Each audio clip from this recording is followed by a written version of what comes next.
What's up, my friend? Welcome back to another video, and today we're taking a look at Spitfire Chamber Strings Essentials. And funny enough, this is actually my first ever Spitfire contact library. A lot of people have asked me, well, why don't you use Spitfire libraries? And a big reason is because I'm used to contact personally, and I have worked with Spitfire in the past in terms of them sending me libraries for review in their Spitfire player, like their own player. But I never really got around to grabbing any of the libraries for contact because at that point in my career, I was mainly using Cinematic Studio stuff and Cinesample stuff. And by that time, I was kind of already covered. So I didn't really have a need for the Spitfire stuff. But Chamber Strings was one library that I was always interested in taking a look at. And the only hesitation I had was that it was so large. And so it was never a library I fully committed to. But when they came up with Essentials, Sarah really kindly reached out to me and notified me about it. And I was like, well, this, for me at least, seems like a perfect introduction into the chamber strings world. And it's a bonus that it's contact for me personally. And I just really appreciate that. So it was a no-brainer for me. And very kindly, Sarah is also giving away a giveaway copy as well. So stick around for the very end of the video and we'll go over those details. And of course, you can enter to potentially win a copy of this library, which is always exciting. So without further ado, let's kind of jump on into the library. As you can see, here in the Contact Library tab, it's very simple. It's just the yellow chamber strings graphic. And then in terms of the patches, you have the 5 sections: violins 1, violins 2, violas, cello, and basses. And then we get an ensemble patch, which is perfect for sketching. Of course, it will not come with legato or anything like that, regular sustains, but you get the other articulations all bundled into the one patch as well. So that being said, let's kind of dive into the violins 1 first. We'll hear the legato. It's basically one legato type, more of a slurred legato, so kind of a middle ground between portamento and really quick legato. And then I'll go through the different articulations and we'll share our thoughts. So just so we know, the articulations in order are legato, then there's longs, which are basically just polyphonic sustains. We have spiccato, staccato, pizzicato, which is when they pluck the fingers on the strings, long harmonics, tremolo, trill minor second, and trill major second. So basically the essential techniques you would need for 90% of your string writing. Okay, so let's start with the legato and let's have a listen. Violins 1.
All right. So that's just a quick run through of the basic articulations here in the Violins 1 patch. And my main thing about the legato, I think, is that I'm pleasantly surprised that the legato is actually relatively smooth. It's not as smooth as, let's say, Appassionata, because that's a more recent library, and I guess they use a different legato technique, but and some of the transitions are a little evident or a little less subtle, as in like you play a transition and it kind of comes in really quickly. But overall, it feels relatively smooth, and especially I think if you layer this library with other libraries, for example, CSS, which has a kind of a darker nature, the brighter sound of chamber strings here can complement CSS really well, and so those legato types will also balance each other out. So the CSS has a bit more of an exaggerated slur, whereas chamber strings is more neutral in terms of its legato. Personally, that's how I feel. So I think put together that would be really cool, and I could do a different video in the future comparing these different libraries.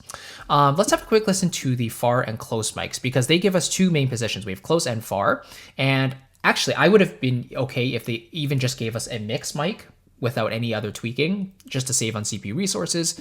But the patches also load by default kind of in the middle of the mics, the far and the close. But let's have a listen. So far it's been in the middle, but let's go a bit closer and then we'll go a bit further as well.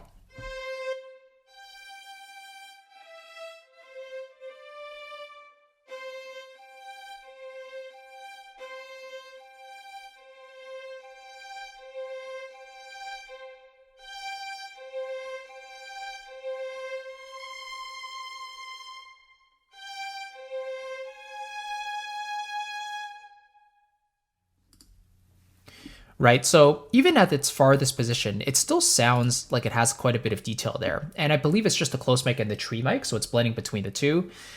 So yeah, even if I wanted a less roomy sound, I could go up really close and it sounds a bit more pan to the left a little bit. But if I want a further sound, then going all the way up to the bottom of the far mic, which is kind of the tree, still gives you that beautiful blend of the room sound and the detail in the string samples. You don't really lose those anywhere in the mic mix. But I do really enjoy the room sound, because this was recorded in Air Studios, right, where a bunch of their symphonic series was recorded. So you get that beautiful hall sound that is in every single sample. All right, so that's the violins 1. Let's kind of go on to violins 2. Basically the identical articulation set. Let's just hear the legato, maybe a couple of the articulations as well.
Okay, that's the quick look at violins 2 there. The other thing I wanted to mention was I wish the violins has slightly higher range, because both of these violin patches basically go up to the D6 above the C. I would have left it to go up to a G if possible, so another fourth up, but not a deal breaker there. But the libraries that I'm used to, like CSS and performance samples libraries, they go up to a G at least. So that would have been nice. But anyway, let's hear the violas here. Let's hear the legato first.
All right, let's move on to the cellos. And by the way, I really love the creamier sound of the violas there. They have a really rich, resonant timbre that is kind of lacking in the violins, right? So they're a little larger, they have a woodier sound, but as a result, it's also a bit fuller, serving as a really beautiful bridge between the violins and the cellos. So let's have a listen to the cellos here.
Yeah, just a really beautiful sound here in the cellos. And one thing I really like about the legatos especially is the progressive vibrato that comes in with every sustain. So after you play the legato transition, one dead giveaway of a sample library is that the vibrato can come in very, very quickly, like immediately after the note transitions.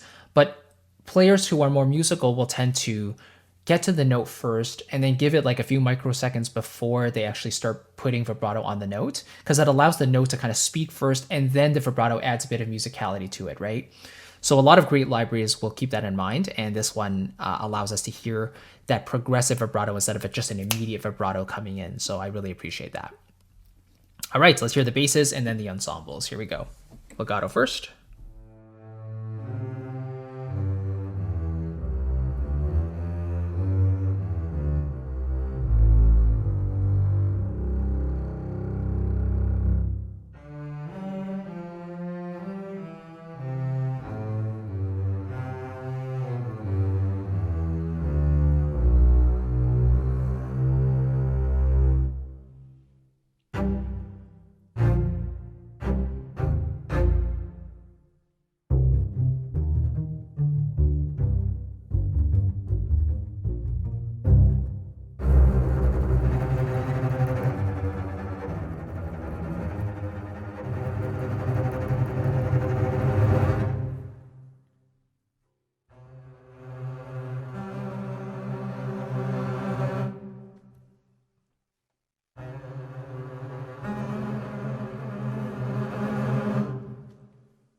All right, and finally the ensembles. Now I've turned down the volume of the ensemble patch around like 6 dB because it was quite a lot louder than the individual patches, just so you know. So let's start with the sustains and then we'll go through the other articulations. Here we go.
All right, there we go. That's a quick look at the library, and you can see it's very, very simple, right? There's not very much to tweak. Of course, you have different parameters you can map to your different MIDI CCs. By default, dynamics is mapped to mod wheels with the different dynamic layers, which, as it should be, I think it's very common. But then you can also map vibrato to, another parameter as well, and then the speed of the legato and the expression itself. That's the overall volume.